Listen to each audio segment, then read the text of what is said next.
이번 시간은 건축 허가, 그다음에 이제 건축 허가의 제한 등 관련한 쟁점 보도록 합니다. 그래서 이것도 이제 기초적인 개념이고요. 요즘에 입지 규모 사전 결정이 좀 출제 빈도가 높았었고요. 그다음에 나머지는 전통적으로 내왔던 부분인데 요즘은 좀 출제 빈도가 조금 작은 부분이기도 합니다. 그래서 이것도 그렇습니다. 계속 누차 말씀드리지만은 요 각 토픽별로 주제 한두 개씩 정리하는 것도 상당히 버겁고요. 시킨 대로만 하시면 좋을 것 같습니다. 그래서 먼저 건축허가 관련해서 논의할 쟁점, 입지 규모 사전 결정이라는 개념이 있습니다. 건축을 하고자 할 때는요, 기본적으로 대지에 대한 소유권을 확보를 해야 됩니다. 그래서 건축 허가라는 것을 받아서 마지막에 사용 승인 이렇게 이제 과정을 거치게 되면 건축물 대장에 등재가 되고요. 우리 등기부 건축물 대장에 등재가 되면 대장상 최초 소유인 포괄 유증을 받은 사람, 이런 사람들이 자기 명의로 소유권 보존 등기. 건물 같은 경우는 이라고 하는 것이 하나의 이슈가 있다. 수용 또는 확정 판결, 마지막 시군구청장의 확인에 의해서 자기의 소유권을 증명하는 또 건물에 관한 소유권 보존 등기 신청할 수 있게 됩니다. 건물 지으려면 대지에 관한 소유권을 확보하고 건축허가 받고 사용 승인 뭐 이런 과정을 거쳐야 된다. 그러면 건축허를 받으려면 기본적으로 대지에 대한 소유권을 확보를 해야 됩니다. 대지에 대한 소유권을 확보를 해야 돼. 근데 땅 샀더니만 허가가 안 나오면 아사리판이 돼버릴 겁니다.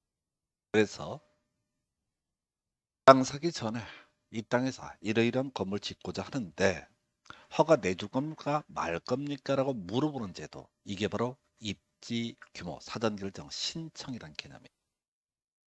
신청할 때 되게 절차들이 복잡해. 법조문상 실제 포인트는 제일 마지막 단계에서 어떤 주제, 우리 앞에서 통합적용 얘기하면서 건축협정이라든가 특별건축구역의 통합적용, 건주지와 미주공 통합적용할 수 있다. 뭐 이렇게 이제 설명을 것처럼 마지막 주제를 가지고 하게 됩니다. 그래서 공부를 할 때부터 미리 제일 마지막 주제가 뭐냐를 파야 돼. 시간은 없고 외울 것 많다. 그러면 확률 높은 쪽도 외우시는 거예요. 입지규모 사전 결정 신청해서 시군구청장 등이 입지규모 사전 결정을 해주게 되면은 아무쪼 건축허가 신청해서 건물 짓는 게 아니라 바로 2년 안 건축허가 신청해. 바로 입지규모 사전 결정 효력 상실이라고 해서요. 사전 결정 신청자 사전 결정을 통지를 받게. 공신고 아니고요. 건축 허가 신청이요. 그러면 허가를 내주게 되는 얘기입니다. 약속한 대로. 근데 이 기간 2년 내 건축 허가 신청하지 않게 되면 사전 결정 효력은 상실된다. 이렇게 되겠죠. 아무 땅에다가 다 입지규모 사전 결정을 받아가지고 10년, 20년 있다 건축 허가 내달라고 하면 안 되잖아요. 그래서 2년 내 건축허가 신청해야 되고 이 기간 내 건축허가 신청하지 않게 되면 사전 결정 효력은 상실. 자, 제일 마지막 나왔던 게 이거 있어요. 2년 내 착공 신고를 하며 틀렸죠. 건축 허가가 있어야지 착공 신고가 가능한 것이고 바로 2년 내 건축허가 신청할 겁니다. 자, 그럼 이거 나왔으면 30회 때 못 내겠어. 이게 29회 때 나왔거든. 30회 때 못 내겠어? 그 다음 주제. 입지 규모 사전 결정했으면 수많은 인허가가 의제가 되게 됩니다. 나오는 얘기. 개발 행위허가, 농지 전용 허가, 도시지역에서 산지 전용, 하천 허가라고 하는 거, 이렇게 네 가지 인. 좀 이따 건축 허가에 따라서 의제되는 인허가의 법 두 개가 있는데 그 중에서 한 7개를 공부를 하실 거예요. 그다 치고 요걸 이제 가실 때 개발 행위 허가, 농지 전용 허가, 도시지역에서 산지 전용 허가, 하천, 점용, 허가 이런 순서로 됩니다. 개농, 도사나 이렇게 이 조항의 취지는 이런 고객 공부하실 때 건축물의 건축, 공작물의 설치, 토지질 변경, 토석 채취, 토지분할, 물건, 한원 행위 이런 행위를 하고자 할 때 개발 그 중에 하나가 토정질 변경을 하고자 할 때 땅의 모양을 바꾸고자 할 때 개발 행위 허가 한편 농지의 또는 산지라고 하는 것을 없고자 한다. 토정질 변경의 일종입니다. 그러면 농지 전용허가, 산지 전용허가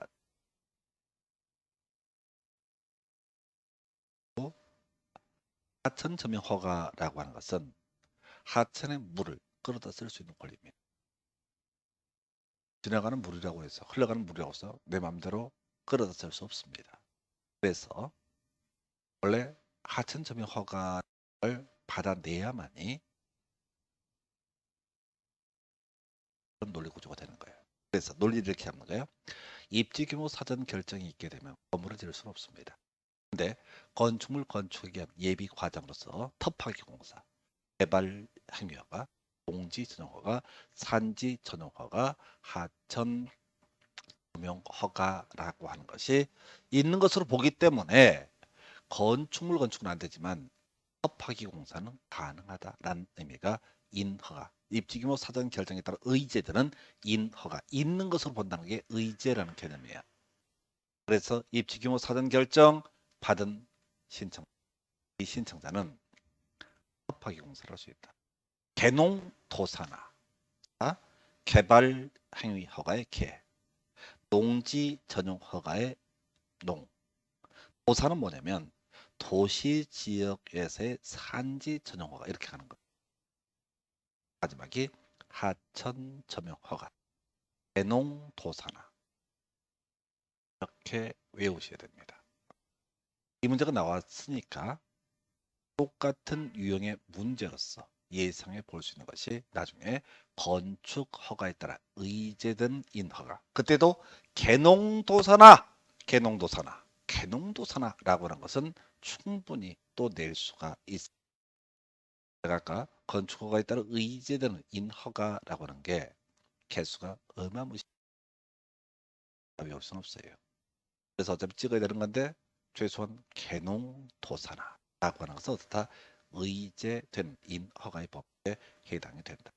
그래서 물론 시험 문제 구성할 때는요. 도시 지역이라고 전제를 했을 때 보전산지, 산지 전용 허가 등 이렇게 가게 되는데 일단 보전산지까지는 알 필요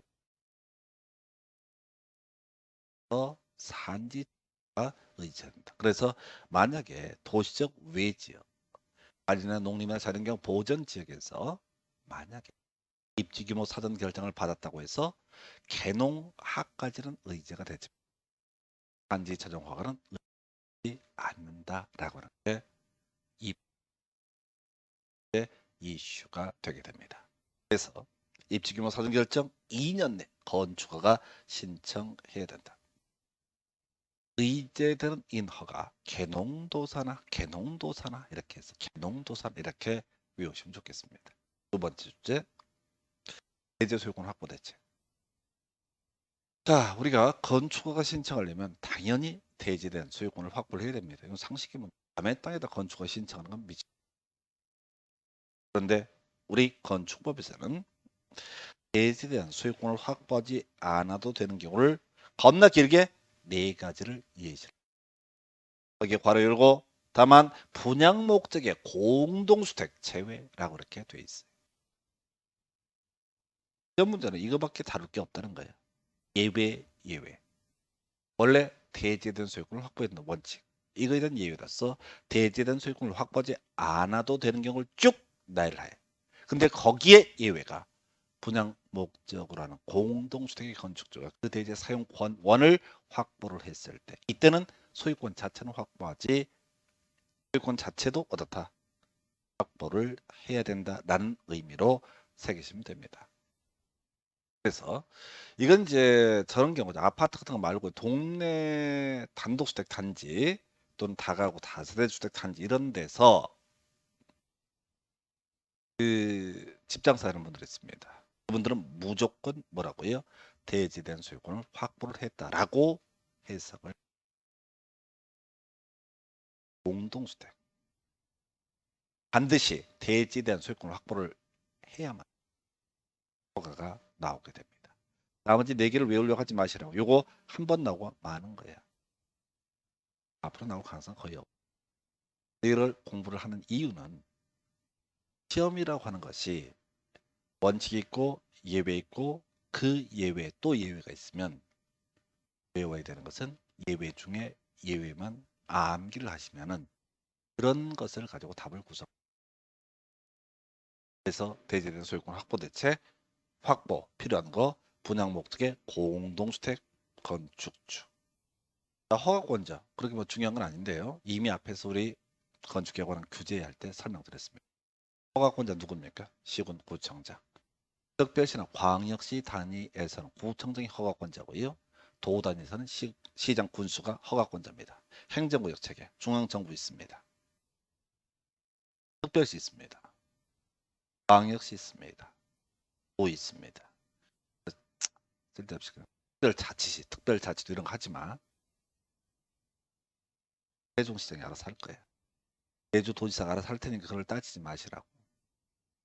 특별시 밑에 구 있습니다. 광역시 밑에 구 있습니다. 도 밑에 시하고 군이 있습니다.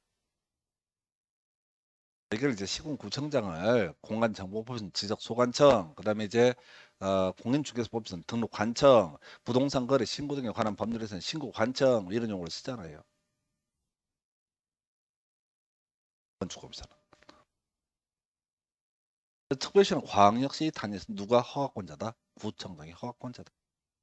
도 단위에서는 도 밑에 도지사 밑에 있는 시장 군수가 허가권자다라고 하는 것을 미리 상식적으로 알고서 접근을 해주셔야 된다. 그래야지 그 다음 얘기를 할 수가 있다.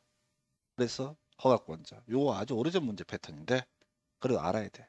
이건 서비스 문제니까. 특별시 광역시 단위에서 허가권자가 누가 된다? 구청 허가권자입니다. 예를 들어서요. 21층 이상의 공장창고, 연면적 10만 이상의 공장창고. 원래 스토리는 이렇습니다. 21층 이상인 거는 10만 이상인 건축물, 괄호 열고 공장창고 체외는 특별시장, 광역시장의 허가권자가 된 대형 건축물은 원래 특별시장, 광역시에서 대형 건축물은 특별시장, 광역시장의 허가권자. 근데 괄호 열고 그 건물의 용도가 공장이나 창고에 해당이 되면 이들은 허가권자 누가 된다? 구청장이 허가권자가 된다. 이걸 외우려고 하지 말고 어차피 예외를 가지고 구성하니까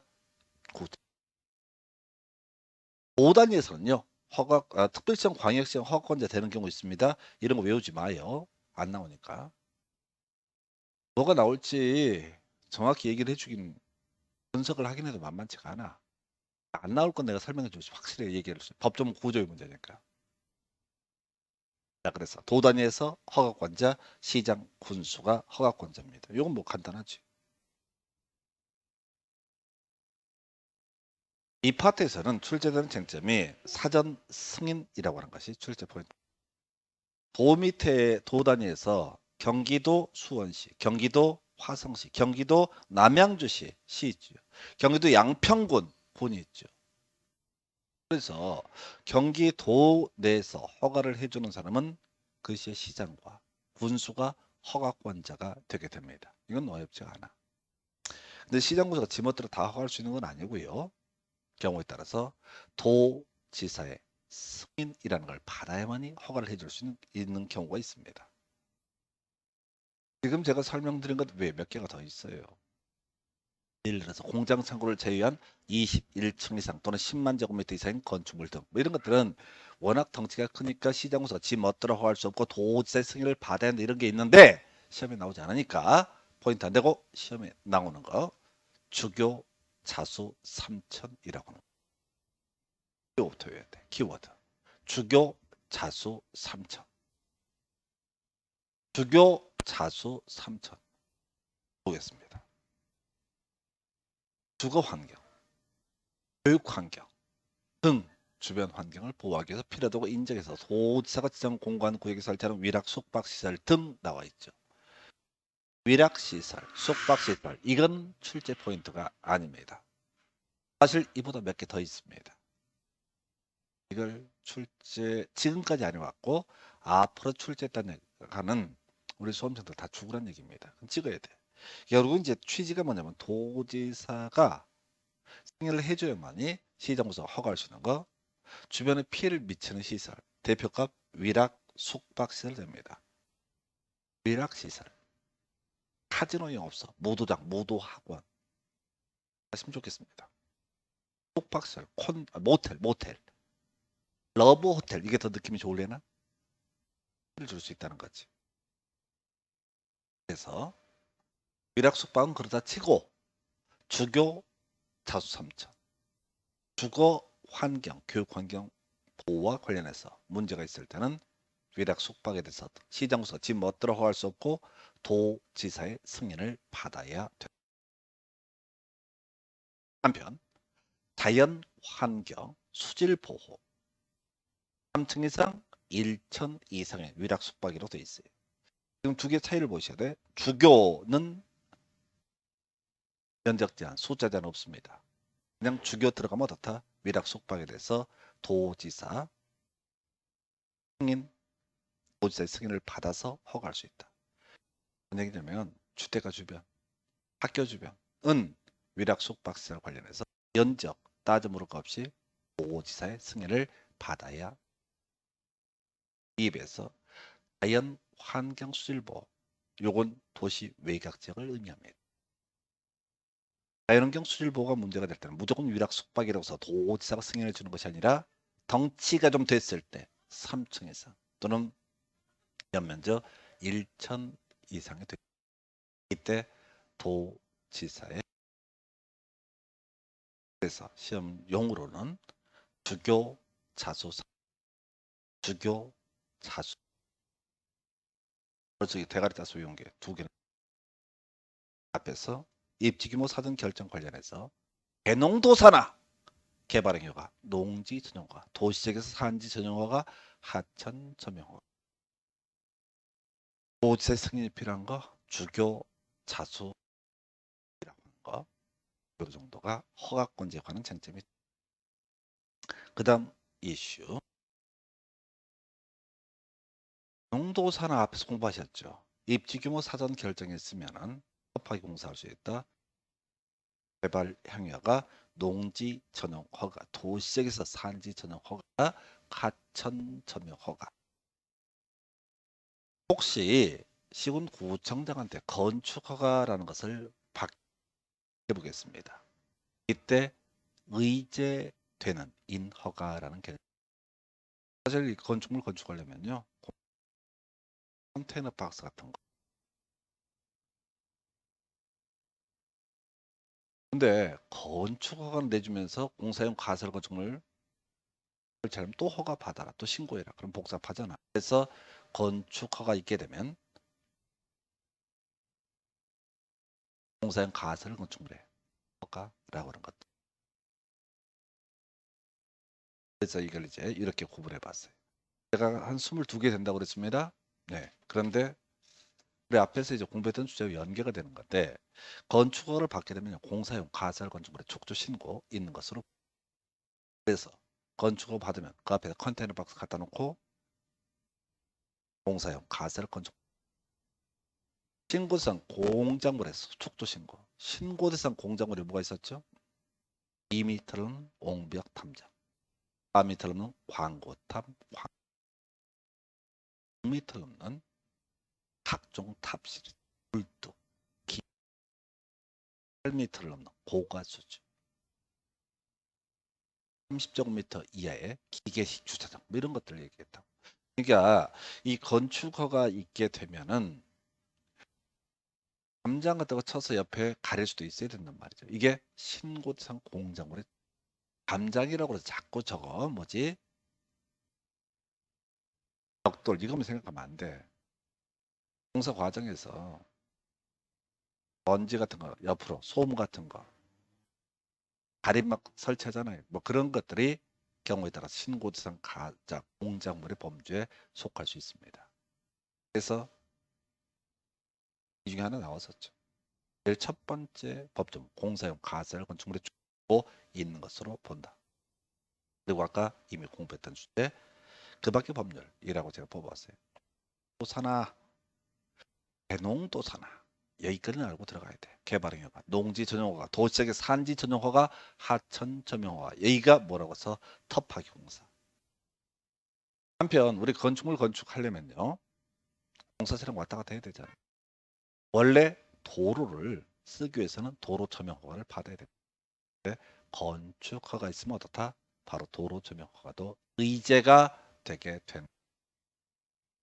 그래서 앞에서 공부했던 개농도사나 이게 이미 출제.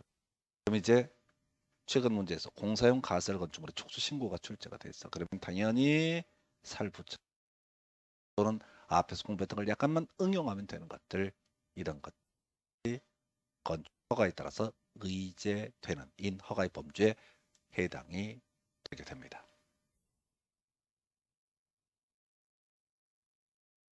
요즘에 역시 출제빈도 많이 떨어졌는데 건축 허가의 제한 등에 관한 주제. 건축 허가 제한은요. 건축 허가를 못 내주게 막아버리거나 또는 착공의 제한까지 포섭하는 개념입니다.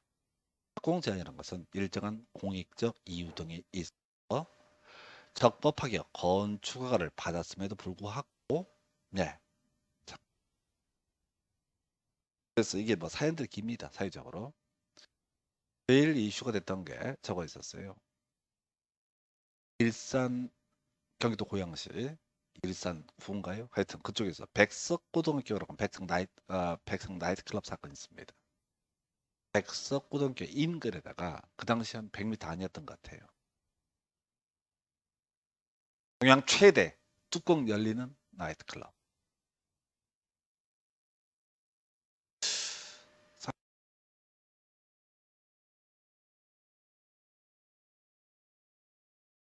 한인가 두 번도 결혼식 필연 친구 결혼식 필연 때문에 가봤는데 그리고 하나 재미없던데 그걸 돈 내고 간단 말이죠. 왜냐면 백석고등학교 인근에 그 지역 명문이래요. 밤새워 놀 수 있는 나이트클럽. 근데 그 당시 건축법규에서는 미처 막을 방법이 없었어요. 우리 앞에서 공부하신 요 자수 3. 그 사건 나고 나서 만들어진. 그래서 그 사건 나고 나서 건축허가 착공의 제한이라는 개념도 같이 만들어져요. 건축법규상 미처 생각을 못해서 입법자가 행정청 입장에서 미처 예상을 못했던 일이 터졌다. 예를 들어서 백석고등학교 인근에 동양 최대 뚜껑 열리는 나이트클럽을 설치하겠다. 그 당시 법에서는 학교니 뭐 이런 법이 없었어. 그러니까 어떻게 허가를 내줄 수밖에 없. 그래서 이런 것들을 법에서 미처 예상을 못한 사태가 벌어졌을 때 허가 막거나 설령 허가를 내준 상태에서 뭘 막자? 착공을 막아서 건물을 못 짓게 만들자라는 개념이 건축허가의 제한다. 가볼게요. 누가 제한할 수 있는가? 국토부 장관, 시도지사가 제한할 수 있습니다. 국토부 장관은 국토관리 제한할 수. 국토부 장관은 장관 요청했을 때 제한할 수. 그래서 나머지 시도지사입니다. 이걸 다 외우면 안 돼. 여러분들은 국토부 장관, 국토관리 요청 있을 때 국토부 장관이 제한할 수. 나머지 시도지사 지역계획, 도시공계획 시군구청장이 허가를 제한할 수 있다. 이렇게. 그래서 여러분 기억하시고 국토부 장관, 국토관리 장관 요청 있으면 다 제한할 수 있고 허가를 제한할 수도 있고 이미 허가를 내줘버린 상태면 바로 또 제한할 수. 그래서 소불의 권력이죠. 국토부 장관, 국토관리 장관 요청 허가를 제한할 수 있고 나머지 시도지사 지역계획 도시계획인데 이건 가지 마시고 국토부 장관이 나오면 그 중간에 국토관리나 장관 요청이라고 하는 것이 있어야 됩니다. 그래야지 제한이 가능합니다. 욕심 부리지 마시고 그저 국토부 장관 국토관리 장관 요청 제안할 수 있다. 국토부 장관 국토관리 장관 요청 제안 있다라고 이렇게 해석합니다. 이걸 외우십니다. 그 다음 주제 해제 명령. 문장 깁니다. 국토부 장관 해제를 명할 수 있다. 여러분들이 실제 문제를 풀어가실 때는 제안할 수 있다, 해제를 명할 수 있다. 뒤를 치고 들어가는 훈련을 하셔야 됩니다. 누차 말씀드렸지만 1분 안에 한 문제 마킹까지 하셔야 됩니다. 현실적으로 합격하십니다. 근데 이 긴 문장을 읽어가시게 되면 시험이라는 어마무시한 스트레스 안에서 그래서 해제를 명할 수 있다. 누가? 국토부 장관. 대한 내용이 지나치다고 인정됩니다. 그럼 이 얘기의 논의의 전제는 시도지사가 시군구청장에 허가 등을 제안할 수 있습니다. 그러면 이것을 시도지사는 국토부 장관에게 보고해야 됩니다. 보고를 받은 국토부 장관은 그 제안의 내용이 지나치다고 인정되면 해제를 명할 수 있다. 그래서 이렇게 하는 거죠. 국토부 장관 국토관리 장관 요청 제안할 수 있다. 국토부 장관 해제를 명할 수. 국토부 장관 해제를 명할 수 있다는 개념을 소화하게 되면 당연히 시도지사가 시군구청장의 허가 등을 제안했다고 했을 때 지체 없이 국토부 장관에게 보고를 받은 국토부 장관은 해제를 명할 수 있다. 연장. 이것도 뭐라고요? 연장할 수 있다. 이것도 뭐라고요? 연장할 수 있다. 얼마만큼? 1회 1년의 범위 내에서. 1회 1년의 범위에서 연장할 수 있다를 외우셔야 됩니다. 앞에 허가의 제한기간을 2년 이내로 한다. 이런 것들은 원칙에 관한 부분이니까 외워봤자 생활에 보탬이다. 1회 1년의 범위에서 이걸 갖고 2회 1년, 1회 2년 뭐 짜증나게 만들어. 그래서 국토부 장관 국토관리 장관 요청 제안할 수 있다. 국토부 장관 해제를 명할 수 있다. 1회 1년의 범위에서 연장할 수 있다. 이렇게 갑니다. 그래서 실제 공부해 가실 때 입력을 못했는데 어제 보면 거의도 뭐 일부 많이 된 것도 있고 적게 된 것도 있는데 그 위주로 그냥 읽어가시면 됩니다. 계속해서 읽어가시고 키워드를 외우시게 되면은 법조문의 체계를 다 여기까지 건축 허가의 제한에 관한 주제까지 설명을 드렸습니다. 그래서 하여튼 전통적으로 많이 나왔던 부분이고 요즘은 출제빈도가 좀 떨어지는 영역이긴 한데 기본은 흔들려서는